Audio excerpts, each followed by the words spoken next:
Welcome back to the Alzheimer's National Summit. It's been said that health is what happens between doctor visits. Where and how we live, work, play, and worship matters for our health.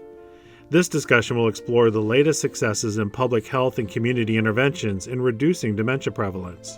How are communities preparing for the aging population and building infrastructure to help us all live longer? This panel will uncover how collective efforts can make a substantial difference in combating the growing public health crisis that is dementia. Today's central question: what is the role of public and community health in reducing our risk of Alzheimer's and related dementias? Here's Dexter Sherney, president of Blue Zone, to lead today's panel conversation. Hello, everyone. This is a panel of the new era of Alzheimer's. What does it mean for all of us? I am Dr. Sherney, and I'll be the host of this particular panel, and I'm pretty excited about today's conversation. I am joined by three experts in the field, and we are going to discuss successes in community-based and public health as it relates to Alzheimer's disease. And literally the tagline is bringing it home. So community is our home, and so how does all of this relate to Alzheimer's disease and dementia? Again, I'm the moderator. I'm the Chief Health Officer for Blue Zone. I'm also the president for ACLM's Center for Lifestyle Medicine Innovation. And joining me today, as I said, are three experts, and I'll briefly read their titles and a little bit about what they're up to, but I also welcome them as their turn to chime in to say more about what they are doing. So we have David Hoffman, Dr. Hoffman, who's a professor at the University of Albany, and he's also the previous director of the Bureau for Community Integration and Alzheimer's Disease at the New York State Department of Health. We also have Sarah Jimenez. She is a doctor and professor in nursing at the University of Texas at El Paso, and also a fellow in the Us Against Alzheimer's Brain Equity Program, Health Equity Program. And she also is a current staff for that in terms of mentoring others through that program. We also have Dr. Tony Kuo, and he is faculty and director for chronic disease and injury prevention at the Los Angeles County Department of Public Health. His faculty appointment is at UCLA in the School of Medicine, but he's also a professor of epidemiology in the UCLA Fielding School as well. So I want to welcome each of these to our panel today. Again, I've been excited about this all week leading up to this because I know this is going to be an exciting conversation, certainly a conversation that needs to happen because as you'll see as we go through this is a really important area of the work that we're all doing to prevent and decrease the risk of Alzheimer's disease. So before we start off, what I'm going to do is I'm going to ask a question. I'll have each of them respond to that question. And I think I'm going to start off with Dr. Kuo because the part of the question that I want him to also address is tell us a little bit more about what public health is to try to give us a level playing field in terms of what everybody's thinking public health is. But the first question will be, what is the role of public community health in reducing our risk of Alzheimer's disease and dementia? So, Dr. Kuo, why don't you start us off with your thoughts on that? Yeah, well, first of all, very honored and very glad to be here. I was very excited about having this conversation as well because it's such a timely conversation to have. So a quick response to your question about public health and probably how it actually is related to community. I probably can start with a very sort of personal story from the standpoint of public health. When I joined public health department about 2 decades ago, time flies, one of the first thing my family and also friends kept asking me was when are you going to start doing restaurant inspections? And this kind of goes to show you that public health is, from an environmental standpoint, very, very critically important. But sometimes some of the other things that public health does are not often highlighted, and the general community and people do not know that we do that, right? So, and during COVID, we found that they do a lot with vaccines, with surveillance of infectious disease. And what a lot of people don't often realize is public health also do more than all these other regulatory things. They also do chronic disease surveillance. Virtually all local jurisdiction and probably not even CDC does a lot of things in chronic disease prevention and control. Everything from hypertension, diabetes, all the way to even sickle cell disease management. And most recently, because of the BOLD Infrastructure Act at the national level, they've now are in this space of Alzheimer's disease and related dementia, at least in a more involved way than they have been. They've always had been working on a roadmap for dementia care and support. So what got me and sort of my division involved in dementia care and support is that about 3 years ago we started working alongside the BOL initiative, and we actually started looking at using, from a public health perspective, looking at how do we actually set up a strategic plan or a roadmap for LA County. LA County has over 10 million residents, and Alzheimer's disease and dementia and related dementia is already increasing in both prevalence and incidence. And so it's a very timely topic for us.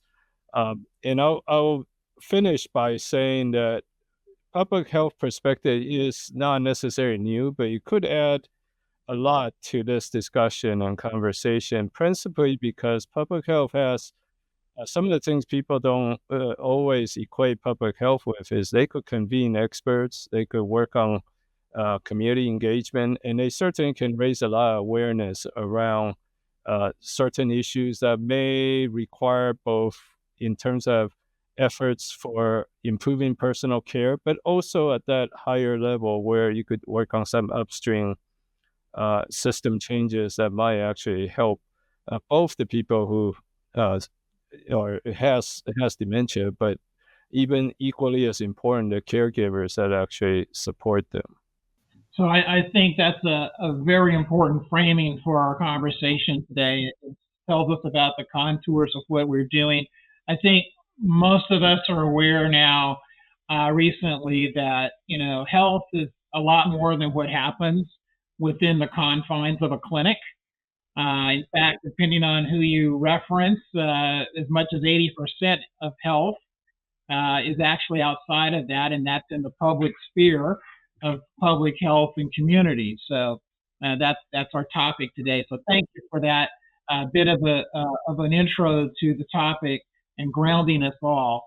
I want to move now and transition over to Dr. Jimenez.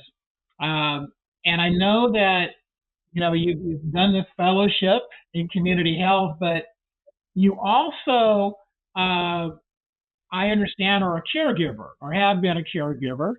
And so you have it both from that perspective as well as more of this, scholarly, what do we do in these situations versus what's happening on the ground.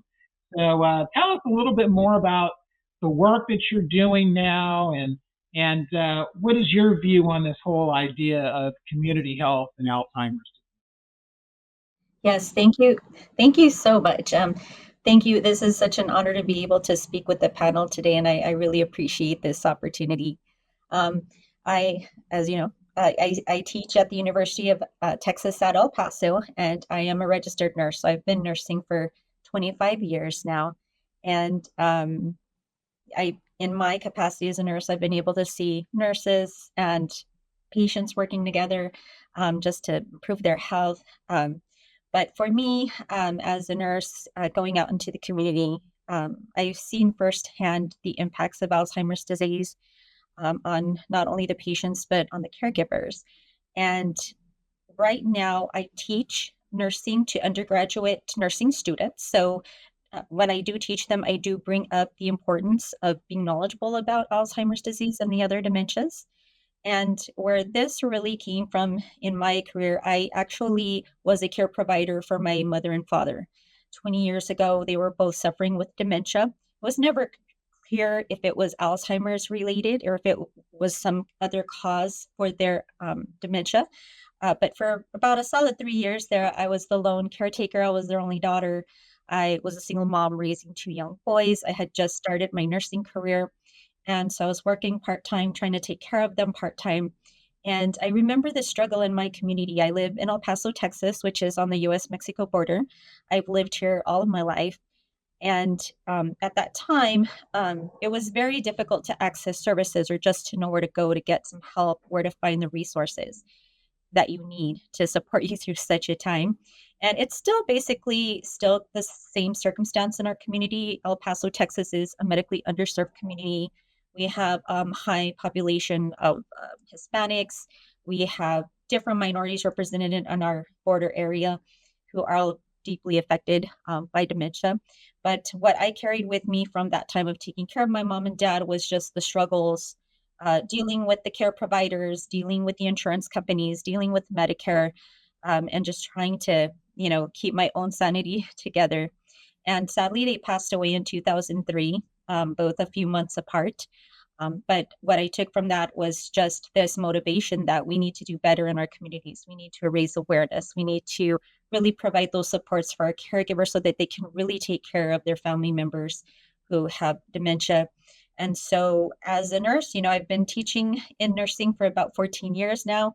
And for me, it's really important to let our students know that, yes, we need to definitely become more aware, educate our communities, teach them to be healthier in their lifestyles, because we know that improving the diet and improving activities, this can all minimize that risk of developing dementia. And for me, in addition to my work as a nurse teaching in the undergraduate program, I actually became a junior researcher in Alzheimer's and dementia. I look for ways that support the mental health of care providers. So that's what I also do. In addition to that, I am a volunteer with the Alzheimer's Association, and I've been doing community education. I have been also a facilitator of support groups in the last 5 years. I'm also a member of the board and also an AIM advocate. So this last year, I went to Washington, D.C. to talk to the legislators there about the importance of continuing on with legislation such as the BOLD Act that supports our caregivers. So that is, it kind of really just keeps my time pretty full. But as a result of that, I wanted to do more. I wanted to learn more. I wanted to be able to figure out a way to really network in the communities, to communicate to healthcare care providers, because even though healthcare providers, physicians, nurses, we all get some instruction on Alzheimer's disease and the other dementias, but we don't take a deep dive into the topic unless we're specializing in it. And so I wanted to do more. So I applied for the Brain Health Equity Fellowship sponsored by Us Against Alzheimer's, and I made it, which was so amazing. So they selected Black and Latino nurses to enter the program so they could learn how to be ambassadors to their communities on educating on dementia, and not only to the communities, but to other healthcare providers. And so I got that scholarship in 2023. I became a mentor in 2024, and it has just been an amazing experience because I've been able to network with researchers, professionals from across the nation at the conferences that I have attended as a result of the support of the Brain Health Equity. I've been able to just network within my own community among healthcare systems and just spread the word. And I continue to plan on using the education and the information, the workshops that I received in the Brain Health Equity Fellowship to continue that work. And so, yeah, it's just been a great experience, and it actually brought me here to be on this panel. So, yeah, I along with all of you feel like we need to do more to increase that awareness, and just to really help our communities, because we know that Alzheimer's disease is it's not improving right now. The rates of disease are even growing higher, and so now is the critical time to promote that education and awareness. Well, that's why we're having this. And congratulations on that. Yeah, you're you're doing what more people need to be doing. So, and again, we're just really so happy that you're on the panel today.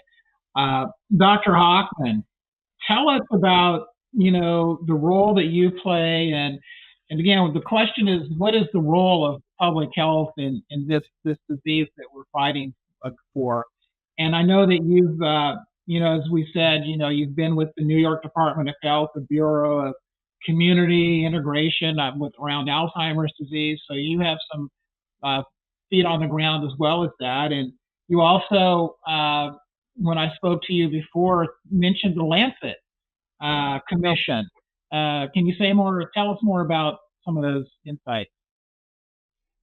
Sure, and actually, the two are very closely related. So my experience in New York goes back many years. New York had one of the first.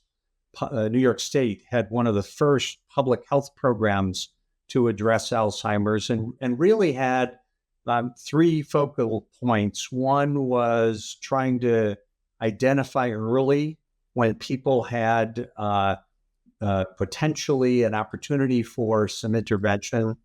But also recognizing that this is not a disease or condition that people go through alone, as I heard again today from some of my colleagues on this panel. And we need to think about caregiver health and wellness as well as the condition of the identified patient. And during many of those years, policymakers would ask me the question, why is Alzheimer's a public health issue? And parts of that answer were pretty easy. It's a big issue. It affects a lot of people, and that's growing. Secondly, it's a costly issue. It's a very expensive condition to treat. It's expensive for families. It's expensive for the healthcare system, but it's also comes with significant human expense, and that's, from a public health perspective, something we want to keep an eye on as well. And the important condition that I would add to that the Lancet Commission actually gives me a lot more ammunition to add, is there are ways that we can intervene. For a long time, if you talk to a clinician about Alzheimer's disease, the response might be something like, "Oh, it's really sad. It's too bad people are going through that, but there's not really a lot we can do." That's no longer the case. And that's no longer the case from a public health perspective across the lifespan. We're not just talking about a condition that primarily impacts people 70 and older anymore. We're talking about opportunities to intervene and reduce people's risk for example, hypertension or diabetes or hyperlipidemia or several other chronic diseases that were mentioned earlier. And in doing so, we can help reduce the risk for Alzheimer's as well. And it's the Lancet Commission that has given us the evidence that shows us that about half of the Alzheimer's that's experienced today could have been prevented or at least delayed. That gives us a lot of hope in public health. And one of the groups I work with, the National Association of Chronic Disease Directors, the folks in state health departments and some other private organizations and some local health departments too, like my colleague, focus on chronic diseases. CDC is telling us now that 90% of the nation's $3.8 trillion in healthcare costs relates to people with chronic diseases and or mental health conditions. All of those conditions, some of the ones that we've mentioned this afternoon, like hypertension, diabetes, et cetera, are significantly more difficult to treat and more expensive, both in terms of the cost financially to the healthcare system and the human cost when they're combined with Alzheimer's. So the Lancet Commission gives us the science that says risk reduction is not only possible, but we're called to engage in that. And I'm so pleased to hear my two colleagues who spoke before me today talking about examples of how those things are already happening. And you mentioned, the clinical setting, the National Association of Chronic Disease Directors that I mentioned just a second ago has already done some rack cards for clinics that talk about this risk reduction and the opportunities we have to make that happen. Wonderful, wonderful. So, you know, they've termed Alzheimer's disease as type 3 diabetes. And Exactly. so, yeah, and so I think that's the point in terms of how it relates to these chronic diseases, that it's a little bit of the chicken and the egg. I mean, what comes first, what precedes what? But as you sort of ran down the list of things that where we might be able to intervene and what works, up to maybe 40 to 50% of reducing the risk, these are chronic disease conditions that we're working on. And so I'll just throw it open to you and anyone else on the panel that wants to chime in. What I did not hear, and I just want to get your perspective on this, is, should I just do puzzles in my spare time? Should I play mind games and things like that to stimulate my brain? I mean, where's do those have a place? Do they have a role? And I don't want to get too far afield of the public health, but I know that there are probably listeners that are interested in that kind of a question. So I just raise it, and if anyone wants to opine for a few minutes, that would be great. Well, I'll just pick up from the perspective of the third report from the Lancet Commission, the British Medical Journal's kind of comprehensive piece. There are a couple of areas where challenging your brain may seem to be something that's good for you and preventive and delaying the condition, etc. But the evidence in those areas isn't with puzzles. The evidence is with having good mental health, having social engagement, avoiding social isolation. And in those ways, people can definitely, the evidence is clear, make a difference in their risk profile for Alzheimer's and other dementias by challenging their brain through dialogue with friends and family members or clubs or community groups or other activities. I echo Dr. Hoffman in talking about sort of this more holistic community approach, right? That's where public health perspective really does matter, in that you can begin to help communities set community standards so that you do have those social engagement aspects of it.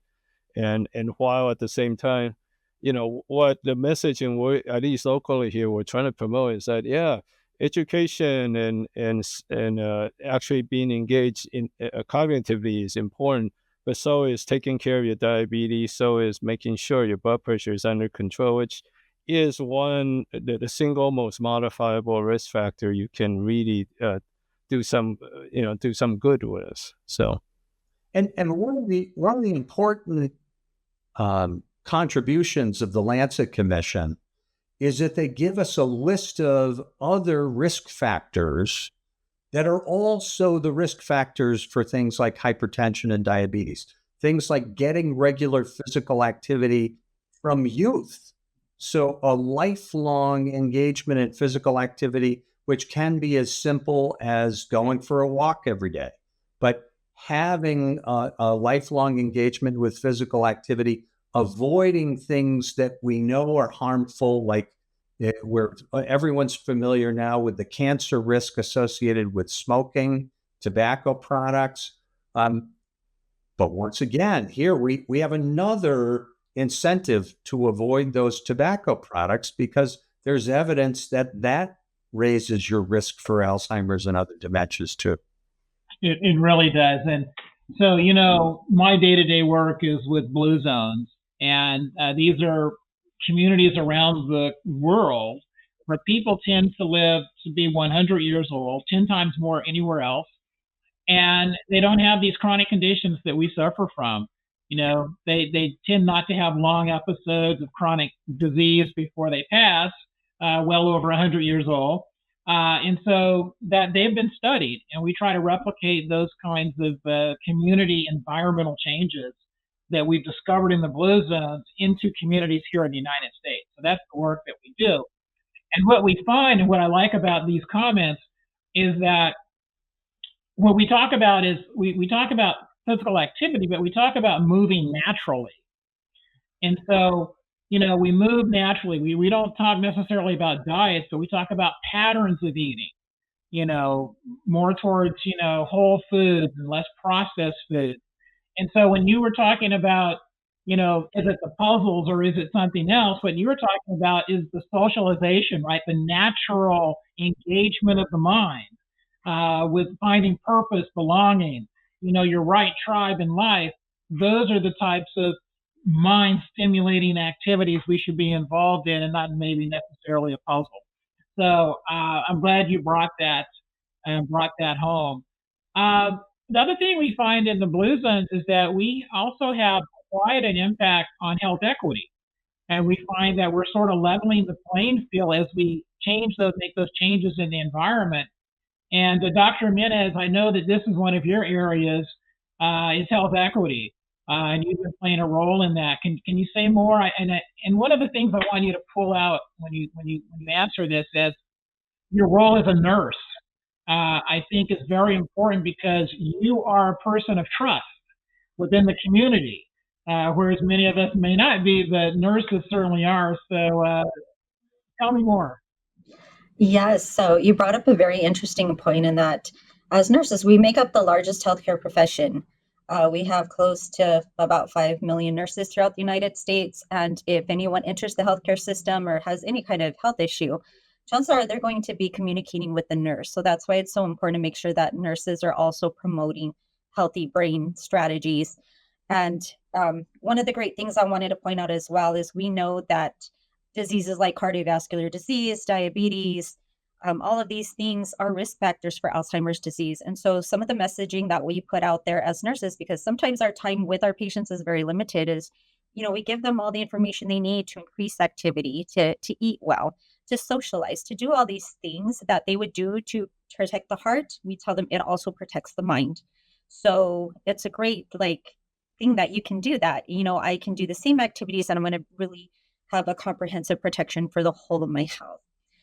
That the other thing that we need to focus on as well, it's really great to be able to say to people, oh, you need to eat healthier, you need to socialize, you need to access healthcare. But the truth of it is, in many places in our United States, people don't have access to being able to do those things. I know in El Paso County, which ranks number 10 in the nation for prevalence of Alzheimer's disease, we live in a medically underserved community. People have one of the highest uninsured rates in the nation here, and so they don't quite have access. So I just conducted a research study. We're still wrapping it up and preparing it for publication, where we did some focus groups out in the rural communities around El Paso County. We're talking about agricultural places that surround our area.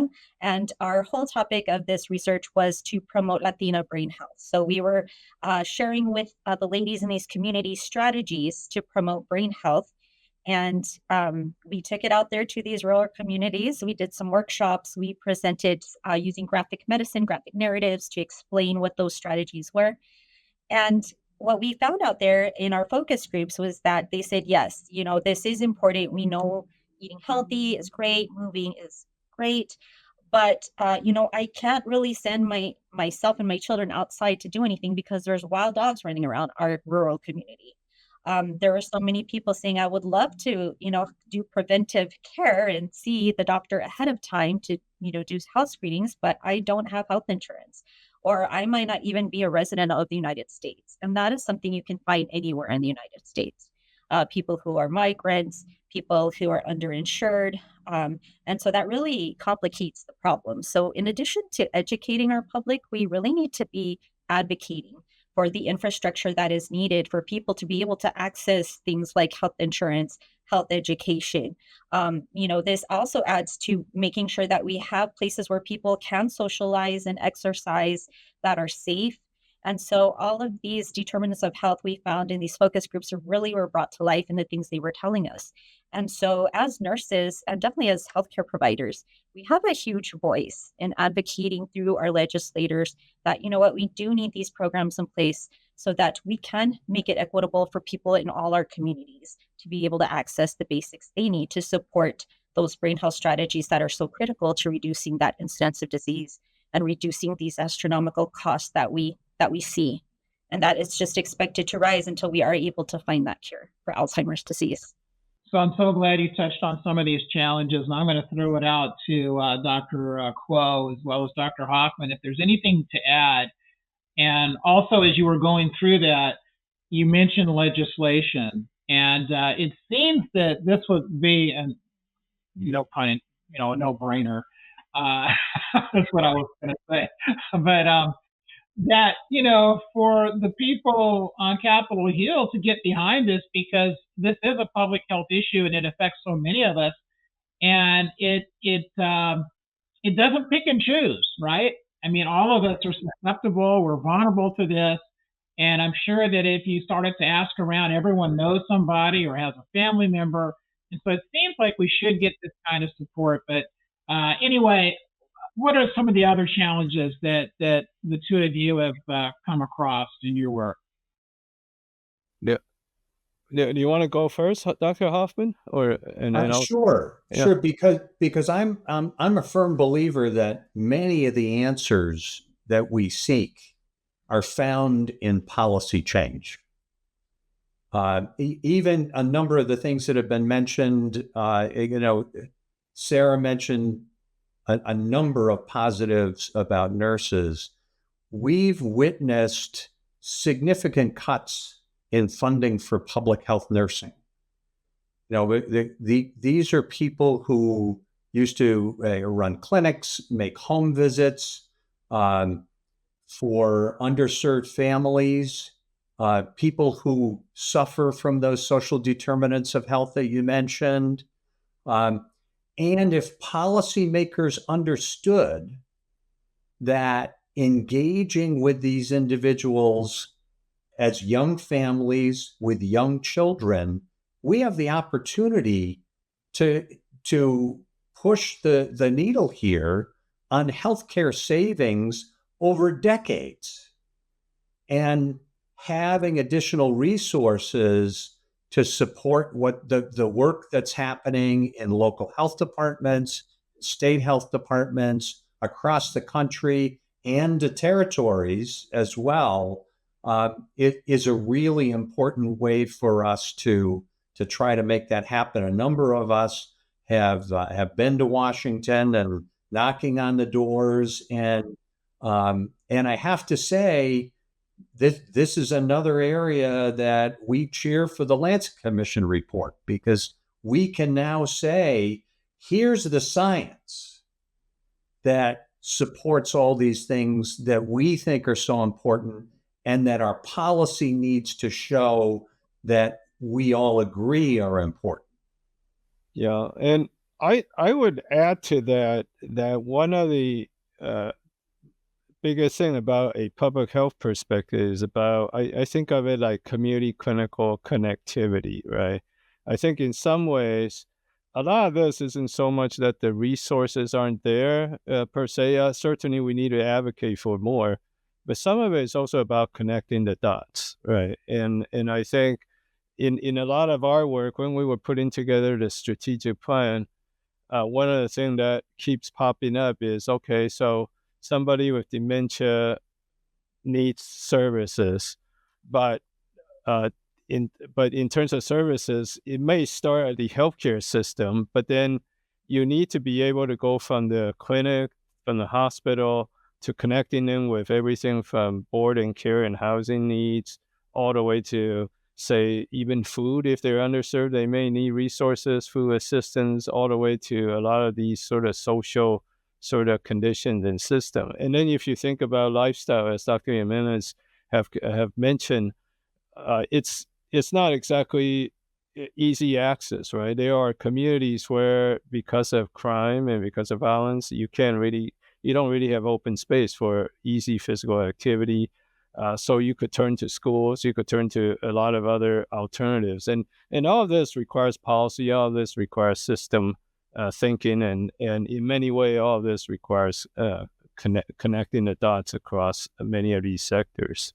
It really does. And when you talk about policy, you also have to talk about reimbursement policy. What do we really pay providers? You know, we're trying to connect the clinic with the community. Oftentimes, the clinic folk, there's really no reimbursement, or if there is, it's minimal to do some of this work, and so therefore their attention is elsewhere.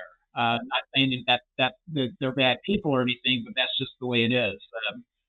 And so, so these policies at every level need to be discussed, and we need to align our incentives. But again, the payoff is large because, as we mentioned before, you know, when you're doing the work to prevent Alzheimer's disease, you're also doing work to help the heart and address heart disease, address diabetes, to address, you know, hypertension, all its strokes and things like that. So the payoff is huge, and it seems as if, you know, public health could sort of be that glue that brings these coalitions together in a meaningful way. But we do have to really work on policy. So, you know, the other question is I had for the group is, you know, we touched on this a little bit, the difference between public health and clinical practice, and we know that there's a difference. What is the mechanism perhaps of getting each of these groups to sort of work in silos, unfortunately, to kind of see the broader picture and how important that is? Any thoughts? For me, I think it goes back to your point about policy, right? What if the reimbursement policy actually requires that the two systems, or even more systems, actually have to work together? And I know there's been a movement towards value-based sort of payment models, and I know that is coming, although there are probably still challenges there, but that may be an area that requires further support. So I think it's really important for us to recognize that public health has a responsibility, just like we have a responsibility to make sure that people are immunized against contagious diseases like COVID, and recognize that public health strategies like that make a difference to individuals and to communities and to all of us collectively. But it's our responsibility in public health to take the science that we have around Alzheimer's disease and make sure that people are aware of that. And those people include clinicians who are seeing patients, and not just that they're aware that risk reduction can happen for people when they retire, but that there are things that we can do throughout our lives that make a difference. And those are messages that in public health, we have a responsibility to make sure that community leaders have, that policymakers have, clinicians have, that parents have, and all of us working together relieve the individual from all the responsibility of doing this alone. This is really a set of strategies that we as communities, we as a variety of professionals working together can accomplish, but we're going to do it much better by working together. Yes, I think we just need to collaborate with each other, the healthcare professionals that, you know, are taking care of patients, whether they're physicians, nurses, public health professionals. We all need to start working together and talking to each other so that we know what the challenges are, and we can share with each other what we're doing to try to increase that education, to advocate for the legislation that supports the work. The other challenge that we have to overcome is the stigma that's associated with Alzheimer's disease, and not just among people in general, across different cultures, but just the stigma in healthcare. As Dr. Hoffman had mentioned earlier, it has been a trend in the past. The healthcare professionals, whether they're physicians or nurse practitioners, don't want to make that diagnosis early when things can be done to maybe help the person live along with a higher quality of life as the disease progresses. But part of the challenge is that you, as a healthcare provider, sometimes you feel like, well, there's nothing we can do for you. You have this disease, good luck, that's it. And we have to change that mindset that there absolutely is a lot that can still be done for that person. If we can diagnose earlier, if we can take that stigma away to say, if you're going through these struggles as living with a disease or a healthcare provider, there are things that can be done to help you and support you through the journey. And so that is so important because we can give people agency. We can give people the power to determine how the rest of their days are going to go if we are able to help them feel more comfortable in saying, hey, yeah, I do have dementia. It's not the end of the world. I can still do a lot and have a high quality of life. I just need to be able to get those resources on board. And as healthcare providers, we need to be, empowered to say, yes, you have this disease, but look, here are all the things that you can do to impact the course of your life. And that is something that is going to take all of us working together. Yeah. All of us, And it all of our offers, professions. absolutely. And I didn't mean to cut you off. I got excited about what you were saying because it offers hope, right? Where there was no hope before. They've said that Alzheimer's disease is like three-dimensional chess. You have the age factor, you have the genetic factor, then you have the lifestyle factor. And while we can't change our genes and we can't change our age, there is a lot that we can do on the lifestyle factor. There's this whole other area of epidemiology, or not epidemiology, epigenetics, where we know that environment and lifestyle can affect the expression of our genes through methylation and different kinds of things. So that's very powerful. So you may have the gene, but your lifestyle to a certain degree can actually cause those genes not to fire, so to speak. And so there's a lot that we can do, and that is powerful. So I like the fact that we're now able to talk about hope. We never can make promises, just like we know that lifestyle can affect cancer. If we don't smoke, our risk of getting lung cancer is dramatically decreased, but even so, you'll have a few percentage of people that get lung cancer that have never smoked. But we know that we can give those kinds of messages, not promises, but messages that offer hope and also offer people a path that to pursue that can help decrease their risk or at least prolong their health before some of these things happen. We only have about 10 minutes left. So I was interested to just say, what would you like to leave our listeners with? If you had one key point to make for them, what might that be? Dr. Kuo, I'll let you start with that. Thank you. I think if there's one key takeaway for me is that the entry of public health could add a lot to this whole conversation. And from the standpoint that if you think of public health as policy and potentially system change and being the sort of glue, as you call it, to be able to convene experts and to kind of connect the dots between the different sectors, it can really make a difference. And that's what I would like to leave people with. Public health is a good thing to be involved in a conversation of a condition and situation that actually what impacts everybody one way or the other.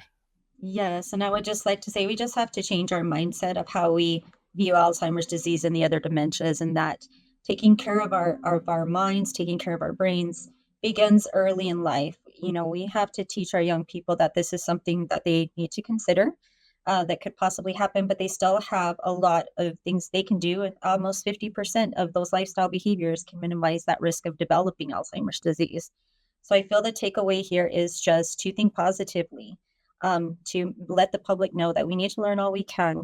Early detection, early diagnosis can lead to better quality of life. And so we just need to work to empower people to believe that, yes, we do have some abilities to minimize that risk. And even if we're living with dementia, eating healthy, remaining active, socializing, all of these things also are going to help make that experience of living with dementia much better, so that you can also have empowerment in your final days as you approach the end, right? And that all of those healthy lifestyle factors also are important for those caregivers who can be very stressed out, and then their risk is even higher for developing chronic illness just from the fact that they were caregivers of people with dementia. So we really need to target, healthy lifestyles among everyone, and just empower people to be advocates in whatever communities they're residing in for more education and supports for people to have that access to the care that they need. I'm glad you touched on that last piece about the caregivers. I might be misquoting the stat, but I think it's 600% higher risk of getting Alzheimer's disease if you're a caregiver. So we have to take care of the caregivers as well. And the changes that they are making in the lifestyle for those that they're caring for also will help them. So that's a key point. Dr. Hoffman, bring us home. Tell us what's the one takeaway you would leave us with, please. The one takeaway I would leave us with is we have good news and we need to share it. We now know that there are ways to reduce risk, and that starts with reading books to preschoolers. It carries through our lives with living healthy lives naturally, as you mentioned earlier. And that's in terms of being physically active naturally and being social naturally and challenging our brains naturally, avoiding toxic substances like tobacco, and being good to our bodies and minds. One of the messages I offer to take this home is we are all welcome to a healthy body and mind, but it takes some work and it takes engagement, and it's not something we do alone. But we need to share these messages because this is not widely known yet. I keep waiting to see this headline in the New York Times and the Washington Post, but I haven't seen it yet. But we need to get the word out so this is common knowledge. So, the descriptor you gave us earlier of the blue zones that you study, that becomes a norm, not something to be studied because it's different, right? And I think we're there with Alzheimer's too, that we have good information and we need to change our norms. We can do that with public health and clinical medicine working together, and working together with community-based organizations, our educational system, and many others. I'm planning to spend tomorrow with the wellness coordinators from all the YMCAs in New York State and share some of these messages with them because it's important for them to know too. And that's just one little example of ways that we can all make a difference. Thank you. All right. Well, thank all of you. This has been a pleasure. I wish we had much more time, but that's always the issue with these types of things. But this has been engaging. I am sure our audience has a lot of things now to think about, and maybe some action items that they can apply in their day-to-day activities as well. So thank you so much for being here today. Dexter, thank you for leading today's discussion, and thanks to all our panelists for your insight. Once again, here's Russ Paulson